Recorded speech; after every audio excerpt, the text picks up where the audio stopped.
Air Chief Marshal A.P. Singh, Chief of Air Staff, Air Marshal Nagesh Kapoor, OC&C, South Western Air Command, Lieutenant General Dheeraj Seth, GOC&C, Southern Command, Commodore Sudeep Malik, NOIC, Gujarat, Sri Anand Kumar DIG Aviation, Commandant Sri Sandeep Safia, COICGS Jakhau, और यहाँ मौजूद हमारे सभी arm forces, coast guard और BSF के जाबाज officers और बहादुर जवानों। साथियों, ये आज आपके बीच में आया हूं तो आपका अभिनंदन करने के लिए आया। ऑपरेशन सिंदूर में सचमुच आप लोगों ने करिश्माई काम किया है। भारत का मस्तक सारी दुनिया में आपने ऊंचा किया है, इसलिए मैं आप सबके बीच आया हूं। इसलिए ऑपरेशन सिंदूर के दौरान जो हमारे सैनिक अथवा हमारे सिविलियंस जो ही शहीद हुए हैं, मैं सबको मैं नमन करता हूं, और जो हमारे बहादुर जवान घायल हुए हैं उनके शीघ्र स्वस्थ होने की भी मैं ईश्वर से मैं कामना करता हूं। आप जानते हैं कि हमारे देश की मजबूत भुज में आप सबके बीच आकर मुझे स्वाभाविक रूप से गौरव की अनुभूति हो रही है, और यह भुज 1965 में पाकिस्तान के खिलाफ हमारी जीत का भी साक्षी रहा है, और यह भुज 1971 में पाकिस्तान के खिलाफ हमारी जीत का भी यह साक्षी रहा है, और आज एक बार फिर यह भुज पाकिस्तान के खिलाफ हमारी जीत का साक्षी बना है। इसकी मिट्टी में देशभक्त की खुशबू है, और यहाँ के जवानों में भारत की सुरक्षा का एक अडिग संकल्प भी है। मैं आप सभी एयर वॉरियर्स, समस्त आर्म फोर्सेस और अपने बीएसएफ के सभी जाबाजों का यहाँ पुनः अभिनंदन करता हूँ।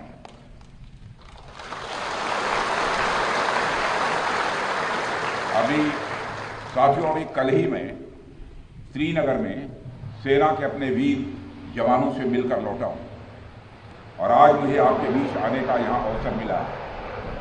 कल मैं भारत के उत्तरी भाग में जवानों से मिला था, और आज मैं भारत के पश्चिमी भाग में अपने एयर वॉरियर्स और अन्य जवानों से भी यहाँ मिल रहा हूँ।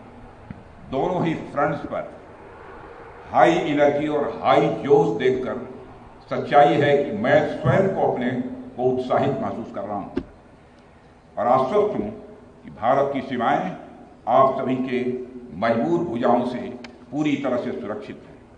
ऑपरेशन सिंदूर, और मैं बताना चाहता हूं ऑपरेशन सिंदूर नाम किसने दिया? ऑपरेशन सिंदूर का नाम हमारे देश के यशस्वी प्रधानमंत्री आदरणीय नरेंद्र मोदी ने दिया, जो इसी जापान की धरती, इसी गुजरात की धरती पर गुजराती मां को और ऑपरेशन सिंदूर के दौरान जो कुछ भी आपने किया है, समस्त हिंदुस्तानियों को, चाहे वो भारत के रहने वाले हों अथवा दुनिया के दूसरे देशों में रहने वाले हों, सभी गौरवान्वित हुए हैं। भारतीय वायुसेना के लिए सिर्फ 23 मिनट यह काफी थे पाकिस्तान की सरजमी पर पल रहे आतंक के अजगर को कुचलने के लिए, और वह आपने करके दिखाया है।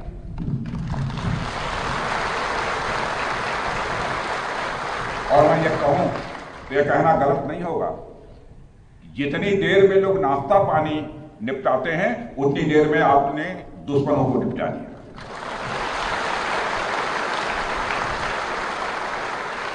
आपने दुश्मनों की जमीन पर जाकर आपने मिसाइलें गिराई है। उसकी गूंज केवल भारत की सीमाओं तक ही सीमित नहीं रही है, बल्कि सारी दुनिया ने सुना है मेरे दोस्तों, सारी दुनिया ने सुना। और वास्तव में वह गूंज सिर्फ मिसाइल्स की ही नहीं थी, वह गूंज थी आपके शौर्य की और भारत के सेना के जवानों के पराक्रम की। ऑपरेशन सिंदूर में भारतीय वायुसेना ने जो प्रभावी भूमिका निभाई है, उसकी सराहना इस देश में ही नहीं बल्कि दुनिया के दूसरे देशों में भी हो रही है। आपके इस ऑपरेशन में न केवल दुश्मनों को डोमिनेट किया है आपने, बल्कि उन्हें डेसिमेट करने में भी कामयाबी हासिल की है। आतंकवाद के खिलाफ चलाए गए इस अभियान को नेतृत्व हमारी एयरफोर्स ने ही किया, और हमारी एयरफोर्स एक ऐसी स्काई फोर्स है जिसने अपने शौर्य, पराक्रम और प्रताप से आसमान की नई और बुलंद ऊंचाइयों को भी छू लिया है। मैं chief air marshal AP Singh को भी इसके लिए मैं बधाई देना चाहता हूं, उनके पूरे ऑफिसर्स, उनके पूरे टीम, उनके सारे जवानों को भी मैं बधाई देता हूं। और साथियों, कोई छोटी बात नहीं है कि हमारी एयरफोर्स की पहुंच पाकिस्तान के हर कोने तक है, और यह बात पूरी तरह से साबित हो चुकी है तो हमारी तीनों फोर्सेस की, लेकिन आज एयरबेस पर आए हूं इसलिए मैं इसकी चर्चा कर रहा हूं।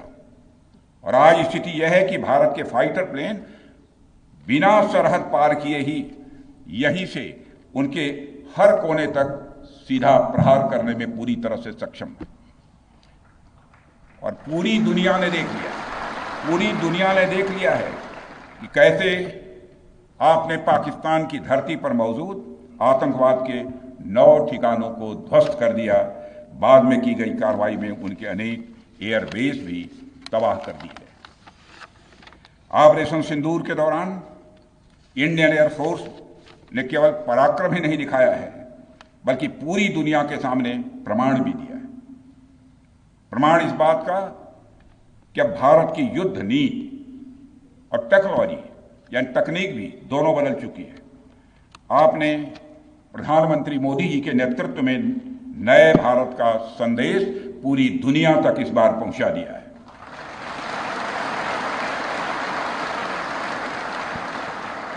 और साथियों, यह संदेश है कि अब भारत केवल विदेशों से इंपोर्ट किए गए हथियारों और प्लेटफॉर्म्स पर ही निर्भर नहीं है, बल्कि भारत में बने अस्त्र और शस्त्र भी हमारी सैन्य शक्ति का अब हिस्सा बन चुके हैं।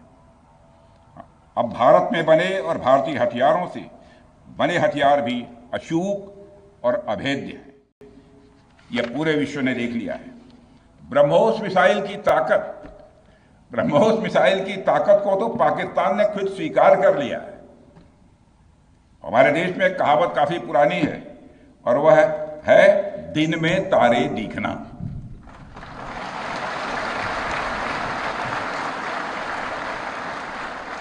मगर भारत में बनी ब्रह्मोस मिसाइल ने पाकिस्तान को रात के अंधेरे में दिन का उजाला दिखा दिया है।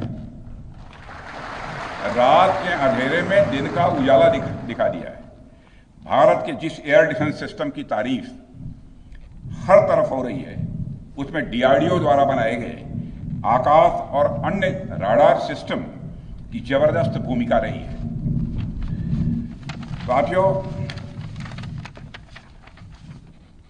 कई स्थानों पर हमारे नागरिक दुश्मन के ड्रोन आते देख भाग नहीं रहे थे, बल्कि हमारे एयर डिफेंस सिस्टम के हाथों उनको मार गिराने की वीडियो बना रहे थे।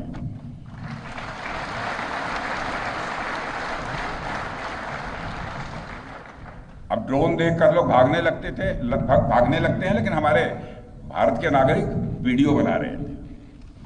साथियों, आपने पाकिस्तान में मौजूद टेरर इंफ्रास्ट्रक्चर के खिलाफ प्रभावी कार्रवाई की है, मगर पाकिस्तान फिर से इस कोशिश में लग गया है कि ध्वस्त हुए आतंकी ढांचे को फिर से खड़ा किया जाए। वहां की सरकार पाकिस्तानी आम नागरिकों से लिया गया टैक्स जैशे मोहम्मद जैसे आतंकवादी संगठन के आका मसूद अजहर को करीब 14 करोड़ रुपए देने में खर्च करेगी, जबकि वह यूनाइटेड नेशंस डेजिग्नेटेड टेररिस्ट घोषित हो चुका है। इतना ही नहीं, लश्कर-ए-तोयबा और जैश-ए मोहम्मद के मुरुद के और बहावलपुर स्थित टेरर इंफ्रास्ट्रक्चर को फिर से खड़ा करने के लिए पाकिस्तान सरकार ने आर्थिक सहायता देने की घोषणा की है, लेकिन निश्चित रूप से इंटरनेशनल मॉनेटरी फंड से आने वाले $1 बिलियन के बड़े हिस्से को टेरर इंफ्रास्ट्रक्चर को फंड करने में इस्तेमाल होगा, ऐसा मेरा मानना है। क्या यह इंटरनेशनल मॉनेटरी फंड IMF द्वारा, जो कि एक इंटरनेशनल ऑर्गेनाइजेशन है, उसके द्वारा इनडायरेक्ट फंडिंग इसे नहीं माना जाएगा? मैं दुनिया के लोगों के सामने यह सवाल रखना चाहता हूं। इसलिए मैं मानता हूं कि आज के समय में पाकिस्तान को किसी भी तरह की आर्थिक सहायता टेरर फंडिंग से कम नहीं है। भारत यही चाहेगा कि आईएमएफ पाकिस्तान को अपनी $1 बिलियन की असिस्टेंस पर वह पुनर्विचार करे और आगे भी किसी भी तरह की सहायता देने से आईएमएफ परहेज करे। भारत नहीं चाहता जो फंडिंग हम आईएमएफ को करते हैं वह डायरेक्ट या इनडायरेक्ट किसी भी तरीके से पाकिस्तान या किसी भी देश में टेरर इंफ्रास्ट्रक्चर को बनाने में वह इस्तेमाल की जाए। हम नहीं चाहते। साथियों, अब यह स्पष्ट हो गया है कि पाकिस्तान में आतंकवाद और वहां की सरकार का चोली दामन का संबंध है। स्टेट और नॉन स्टेट एक्टर के बीच का नकाब अब पूरी तरह से उतर चुका है।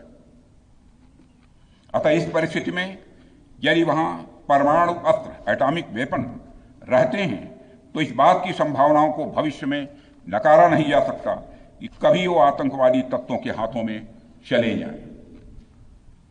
ये सिर्फ भारत के लिए नहीं बल्कि पूरी दुनिया के लिए और पाकिस्तान की आम जनता के लिए भी एक गंभीर खतरे की बात होगी। सारे विश्व और खासकर पाकिस्तान की आवाम को यह समझना होगा कि वो कितने बड़े खतरे के मुकाम पर बैठे हैं। वो एक ऐसे बारूद की ढेर पर बैठे हैं जिसके चारों तरफ माचिसों आपस में लड़ते हुए लोग हैं। इस हालात के लिए पाकिस्तान की फौज को संदेश देना चाहूंगा, कागज का है लिबास, कागज का है लिबास, चिरागों का शहर है, चलना संभल संभल के क्योंकि तुम नशे में हो।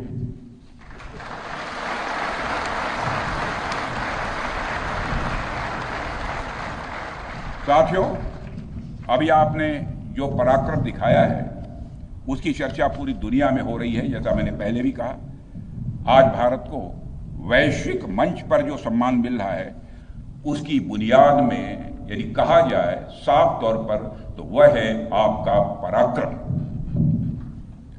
और यही कारण है कि भारत का बच्चा बच्चा आपको अपना आइडल मानता है, बच्चा बच्चा आपको अपना आदर्श मानता है।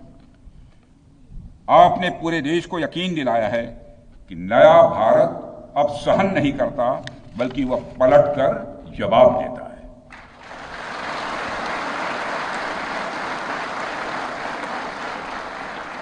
मैं चाहे जितना कुछ भी बोलूं, लेकिन मेरे शब्द आपके कार्य को मापने में असमर्थ होंगे।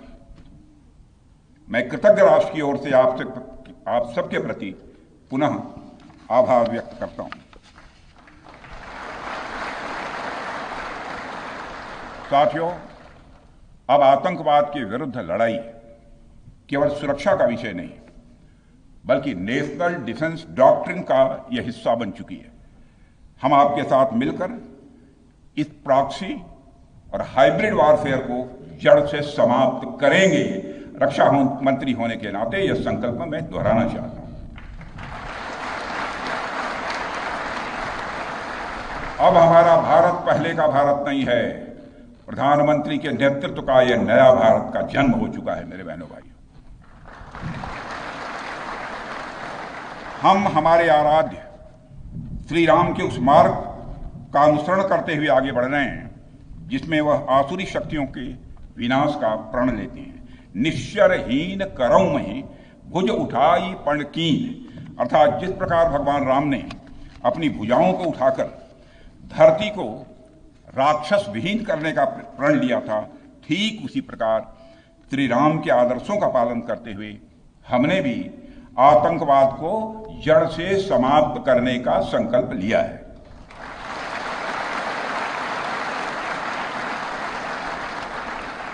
साथियों, प्रधानमंत्री मोदी जी के नेतृत्व में हमारी सरकार आने के बाद सैन्य मामलों को लेकर भारत की सोच और सामर्थ्य दोनों में अभूतपूर्व बदलाव आया है। हम भगवान राम के उस सिद्धांत का पालन करते हैं, सठ संग विनय कुटिल संग प्रीति, सहज कृपण संग सुंदर नीति, अर्थात दुष्ट के साथ विनम्रता, कुटिल के साथ सदाशयता और कंजूस के साथ उदारता का आचरण कभी भी नहीं करना चाहिए। मैं आप लोगों को भी बता रहा हूं, बल्कि सठे साठ्यम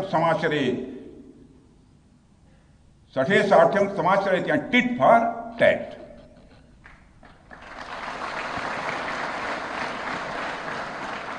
साथियों, ऑपरेशन सिंदूर ने यह स्पष्ट संदेश दे दिया है कि हमने शांति के लिए जितना अपना दिल खोल कर रखा है, शांति को नष्ट करने वालों के विरुद्ध उतना ही अपना हाथ भी खोल कर रखा है। साथियों, एक और बात मैं यहां साफ कहना चाहूंगा कि ऑपरेशन सिंदूर अभी खत्म नहीं हुआ है। जो कुछ भी हुआ है वह सिर्फ एक ट्रेलर मात्र था। अब जब भी सही समय आएगा तो हम पूरी पिक्चर भी दुनिया को दिखाएंगे।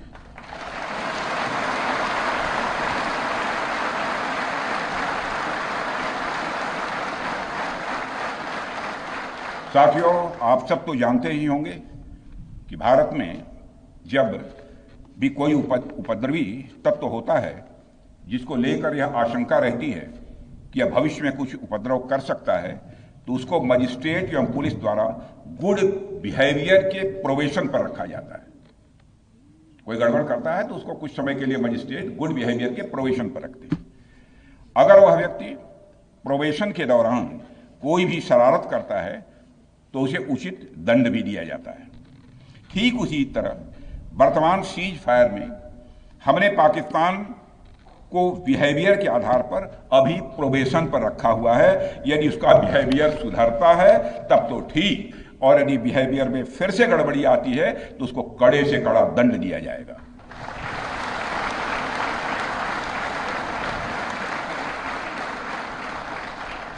मैं फिर से इसे दोहराना चाहता हूं, अभी भारत ने पाकिस्तान को प्रोबेशन पर रखा है। वैसे भी माननीय प्रधानमंत्री ने हाल ही में एक बात बहुत साफ कही है कि आतंक प्रहार अब न्यू नॉर्मल है। यह न्यू इंडिया का न्यू नॉर्मल है। अब हमने साफ कर दिया है कि हमारी संप्रभुता को यदि कोई नुकसान पहुंचाएगा तो अब प्रहार भी झेलेगा। आतंकवाद का हम लाउडर और स्ट्रांगर जवाब देने के लिए तैयार हैं।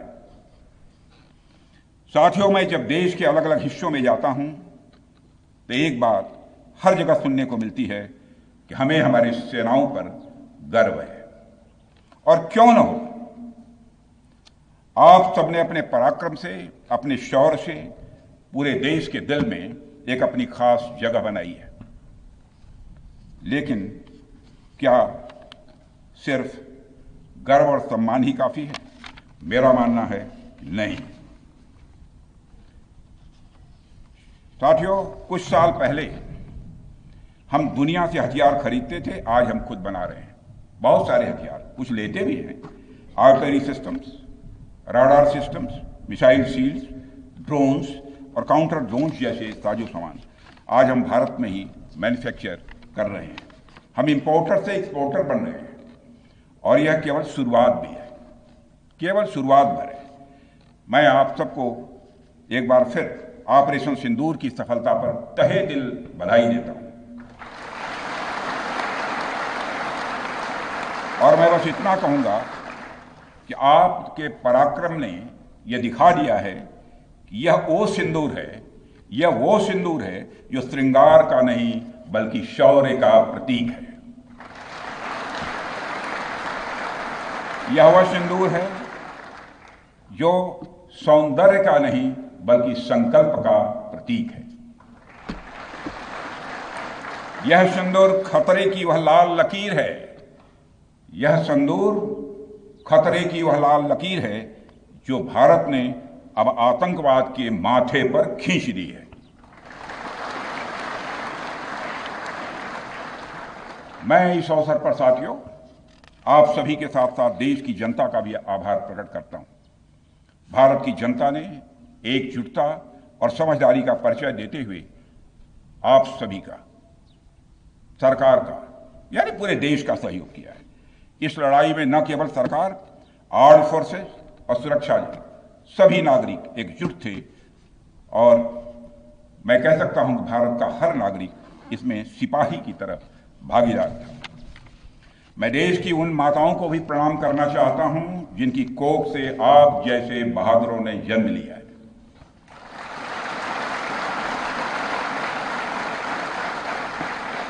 मैं उन परिवारों को भी नमन करता हूं जिन्होंने आपको पाला पोसा और बिना किसी हिचक के राष्ट्र की सेवा के लिए आपको समर्पित कर दिया। और मैं आपको आश्वासन देता हूं, सरकार और देश की जनता हर कदम पर, हर स्थिति में आपके कंधे से कंधा मिलाकर आपके साथ खड़ी है। और मुझे पूरा विश्वास है कि आपके सहयोग से हम इस पूरे रीजन में आतंकवाद का समूल नाश करेंगे, ताकि कल को कोई भारत की संप्रभुता के खिलाफ आंख उठाने की हिमाकत न कर सके।